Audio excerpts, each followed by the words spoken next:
জাতীয় সংসদ ভবনের সামনে এভাবেই লাঠিপেটার মুখে পড়েন শিক্ষার্থীরা। পুলিশের মারমুখী আচরণে ছত্রভঙ্গ হয়ে পড়েন তারা। এক পর্যায়ে আবারও অবরোধ করা হয় মানিক মিয়া অ্যাভিনিউ। পরে সেখান থেকেই আসে পরের দিনের কর্মসূচি। এক বাক্যে যে আমরা বলে দিতে চাই, আজকে রাতের মধ্যে যদি পরীক্ষা স্থগিত করা না হয়, কালকে লং মার্চ টু শিক্ষা মন্ত্রণালয়ের ঘোষণা দেওয়া হলো। এবং আমি সবাইকে অনুরোধ করতেছি, কেউ আজকে আন্দোলন দেখে পাশে বসে না থেকে আমরা কালকে আন্দোলন যাতে কর্মসূচি সফল করতে পারি সে বিষয়ে সবাই যাতে উদ্যোগ থাকে। এর আগে সকাল থেকে সারাদিন ঢাকার বিভিন্ন জায়গায় বিক্ষোভ, সড়ক অবরোধ করে সন্ধ্যা ৬টার দিকে জাতীয় সংসদ ভবনের সামনে অবস্থান নেন এই শিক্ষার্থীরা। জাতীয় সংসদে অধিবেশন চলার মধ্যে সংসদের সামনে অবস্থান নিয়ে ভুয়া ভুয়া স্লোগান দেন তারা। আমরা চাই মিলনের পদত্যাগ হোক, আমরা তার মতো শিক্ষামন্ত্রী চাই না। কজ তিনি আমাদের কোশ্চেন প্যাটার্ন করছে, যেখানে একটা কোশ্চেন প্যাটার্নে 6 থেকে 40% কোশ্চেন ইজি থাকে যাতে আমরা পাস করতে পারি, বাট এমন কিছুই ছিল না। আমরা কোশ্চেন হাতে পাওয়ার পর দেখি আমরা কিছুই পারি না। পরীক্ষা নেওয়া হচ্ছে বৃষ্টির মাঝে, হাঁটু পানি পার করে স্টুডেন্টরা যাইতেছে। খিলগার ওই সাইডের ভিতরের রোডগুলো পুরো পানিতে জমে গেছে, বৃষ্টি পড়তেছে। লাস্ট এক্সামে আমরা বৃষ্টিতে ভিজে গেছি, বৃষ্টিতে ভিজে আসছি। এই দুইটা দাবির জন্য, তার ইগোর জন্য আমরা তার পদত্যাগ চাচ্ছি। চট্টগ্রামে দাবি আদায়ে বিকাল ৪টা পর্যন্ত নগরের ২ নম্বর গেট মোড় অবরোধ করেন শিক্ষার্থীরা। পরে মিছিল নিয়ে চট্টগ্রাম মাধ্যমিক ও উচ্চ মাধ্যমিক শিক্ষা বোর্ডের দিকে যান তারা। এক পর্যায়ে বোর্ডের প্রধান ফটক ভাঙচুর করেন আন্দোলনকারীরা।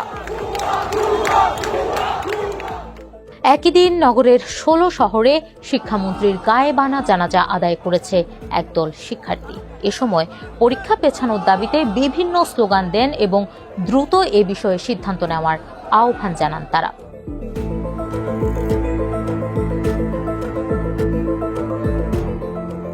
২ জুলাই শুরু হয় ২০২৬ সালের এইচএসসি পরীক্ষা। প্রশ্নপত্র কঠিন হচ্ছে, পরীক্ষার্থীদের এমন অভিযোগের মধ্যেই চলছিল পরীক্ষা।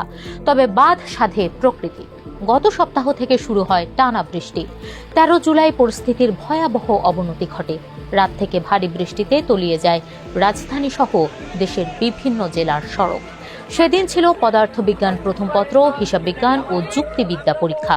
নানা প্রতিবন্ধকতা পাশ কাটিয়ে কেন্দ্রে উপস্থিত হয়েছিলেন পরীক্ষার্থীরা, তবে অনেকেই তা পারেননি।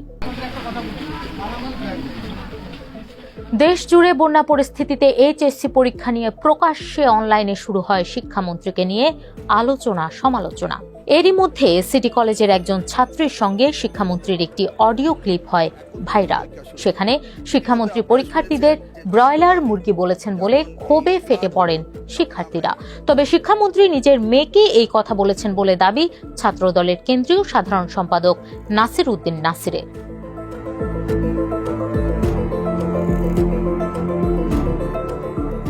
শিক্ষার্থীরা মূলত ৩ দাবিতে পালন করে অবস্থান কর্মসূচি। দাবিগুলোর মধ্যে রয়েছে অনতিবিলম্বে শিক্ষামন্ত্রীকে পদত্যাগ করতে হবে এবং অসঙ্গতিপূর্ণ কথাবার্তার জন্য ক্ষমা চাইতে হবে। যারা ১৩ জুলাই অস্বস্তিকর পরিবেশে পরীক্ষায় অংশগ্রহণ করেছে এবং যারা করেনি সব শিক্ষার্থীদের পুনরায় পরীক্ষা নিতে হবে এবং আগামীকালের অর্থাৎ ১৫ জুলাইয়ের পরীক্ষা স্থগিত করতে হবে। পরীক্ষার নতুন রুটিন প্রকাশ করতে হবে এবং প্রশ্নপত্র হতে হবে শিক্ষার্থী বান্ধব।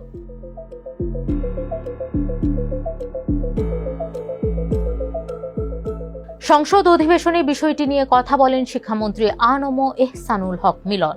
নিজের বক্তব্যের জন্য দুঃখ প্রকাশ করে বলেন, ইতোমধ্যে বন্যার কারণে চট্টগ্রাম বোর্ডের প্রতিটি জেলার পরীক্ষা বন্ধ করে দিয়েছি। আমাদের পুনরায় পরীক্ষা নিতেই হবে।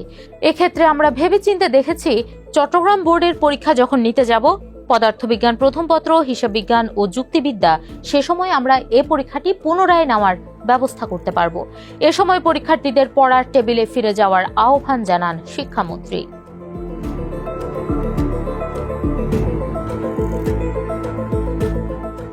ঢাকার মধ্যে এই অবরোধ বিক্ষোভের পাশাপাশি ঢাকার অন্যতম প্রবেশ মুখ উত্তরায় ঢাকা ময়মনসিংহ মহাসড়ক অবরোধ করেন শিক্ষার্থীরা।